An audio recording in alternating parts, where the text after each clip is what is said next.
దేవుని పరిశుద్ధ నామమునకు మహిమ కలుగును గాక. దేవుడు అనుగ్రహించిన ఈ నూతన దినము కొరకు, ఈ నూతన అవకాశం కొరకు దేవునికి వందనాలు, స్తోత్రాలు చెల్లిస్తూ ఉన్నాను. ఈరోజు మన అంశము శిష్యుల యొక్క స్పందన. ఇంతవరకు అనేకుల స్పందన మనం చూసాము. సిలువ యొక్క విలువ చూసాము.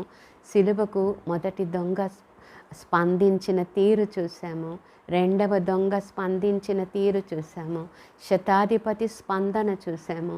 ప్రధాన యాజకుల స్పందన చూసాము. ఈరోజు మనము శిష్యుల యొక్క స్పందన చూడబోతూ ఉన్నాము. మరి మన మూలవాక్యం మత్తయి సువార్త 26వ అధ్యాయము 56వ వచనం యొక్క చివరి భాగము. అక్కడ ఇలాగూ వ్రాయబడి ఉన్నది: అప్పుడు శిష్యులందరూ ఆయనను విడిచి పారిపోయిరి. అప్పుడు శిష్యులందరూ ఆయనను విడిచి పారిపోయిరి. ఇది శిష్యుల యొక్క స్పందన. Most unexpected response. ఎవరు కూడా శిష్యుల నుండి ఇలాంటి స్పందన ఎక్స్పెక్ట్ చేసి ఉండకపోవచ్చు. కానీ ఇది మరి అప్పుడు అని మొదలైంది వాక్యం. అప్పుడు అంటే ఎప్పుడు అని మనం కొంచెం ఆలోచన చేస్తే ఆ పై భాగంలో వ్రాయబడి ఉంది. ఏమని?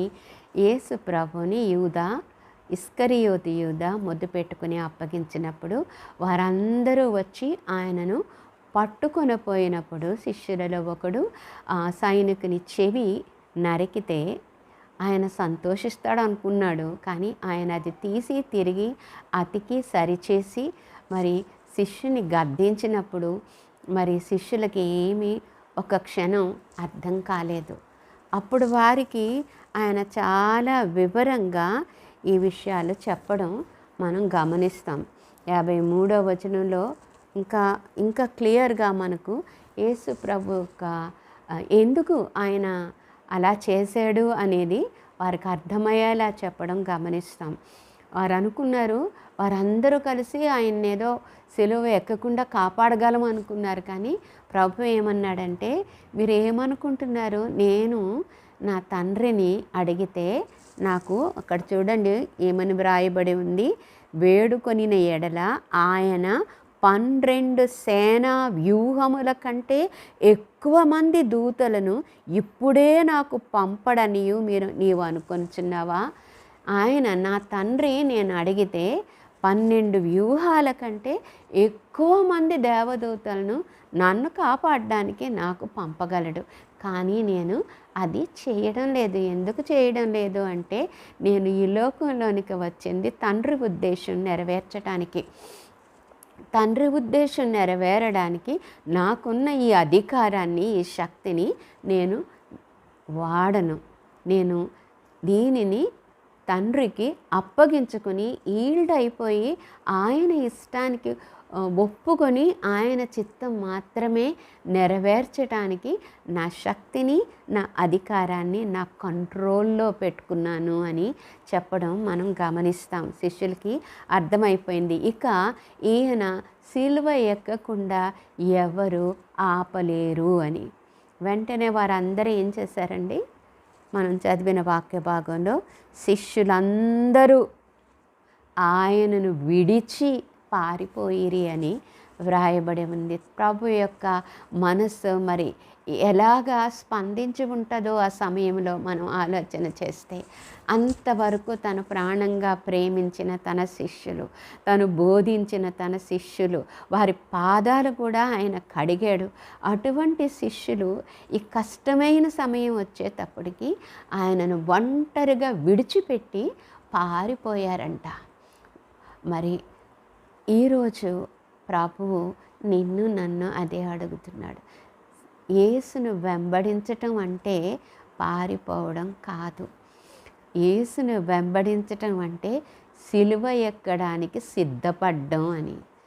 ఎవడైనను నన్ను వెంబడింపగోరిన ఎడల తన్ను తాను ఉపేక్షించుకొని తన సిలువను ఎత్తుకొని నన్ను వెంబడింపవలెను అని వాక్యంలో వ్రాయబడి ఉంది.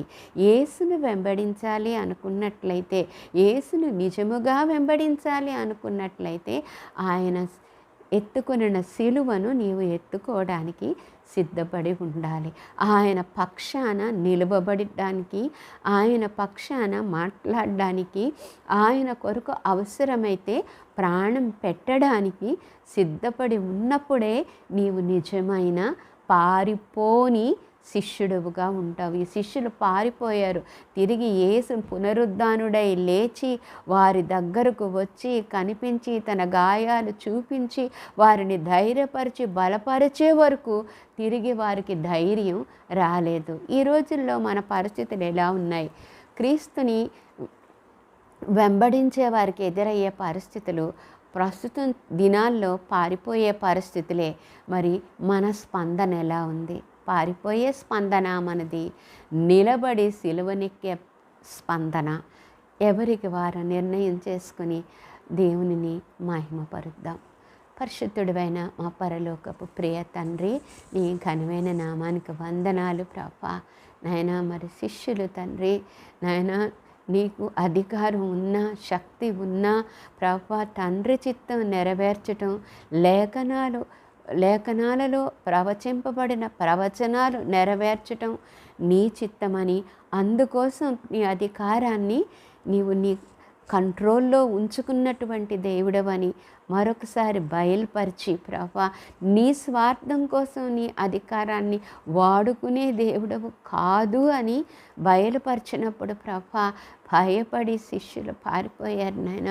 మరి ఈరోజు నిన్ను వెంబడిస్తున్నాము అని చెప్పుకునే విశ్వాసులమైన మేమందరము ఏ విధంగా స్పందిస్తున్నామో ప్రభా, మమ్మల్ని మేము పరీక్షించుకోవటానికి ఒక తరుణం ఇచ్చినందుకు వందనాలు నాయన. పారిపోయే శిష్యుల్లాగా కాక నాయన, నీ కొరకు నిలువబడి ధైర్యం తెచ్చుకొని నాయన, సిలువను ఎత్తుకుని వెంబడించే శిష్యులుగా ఉండడానికి నాయన ప్రభా, హతసాక్షులైపోయిన శిష్యులలాగా మేము ఉండడానికి మాకు సహాయం దయచేయమని యేసు నామంలో అడిగి వేడుకుంటున్నాం తండ్రి. ఆమేన్.